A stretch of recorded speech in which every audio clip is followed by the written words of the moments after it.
আজ যদি আমাদের ভোলা বরিশাল একটা সেতু থাকতো কিংবা আমাদের ভোলাতে একটা ভালো মেডিকেল কলেজ থাকতো, তাহলে এই অসুস্থ একজন বৃদ্ধ মাকে নিয়ে এই প্রাকৃতিক দুর্যোগের ভিতরও তারা আর ঢাকা যেতে হতো না। আপনারা দেখতে পাচ্ছেন যে আজকে কয়েকদিন ধরে আমাদের পুরো ভোলাতে বৃষ্টি হওয়ার কারণে ভোলার বিভিন্ন জায়গা একেবারে জোয়ারের পানিতে ডুবে গেছে। তার ভিতরে হাকিমউদ্দিন, দলিত খান, আবার তজুমউদ্দিনের মেন সুইচ গেটের বেড়িবাঁধের অবস্থা খুব আশঙ্কাজনক। এমন একটা প্রাকৃতিক দুর্যোগের ভিতরও তারা এই অসুস্থ একজন মাকে নিয়ে তারা যাচ্ছেন ঢাকার উদ্দেশ্যে লঞ্চে করে।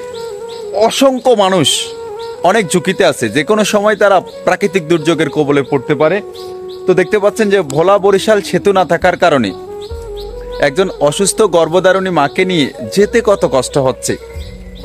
এটা দেখার পরও যদি আমাদের ভোলা বরিশালে সেতু না দেয়, তাহলে আমরা ভোলার মানুষ যেই সব কিছু থেকে বঞ্চিত, সারা জীবন আমরা এইভাবে বঞ্চিত থাকবো।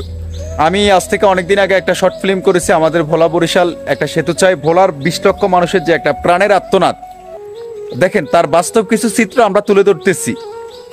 একটু এই ভিডিওটা একটু বেশি বেশি শেয়ার দিন, যাতে করে আমাদের ভোলা বরিশাল একটা সেতু যেন আমরা পাই। আমাদের ভোলার গ্যাস নিয়ে পুরো বাংলাদেশের বিভিন্ন জায়গায় মিল কারখানা, অনেক পরিবার, অনেক কিছু চলে।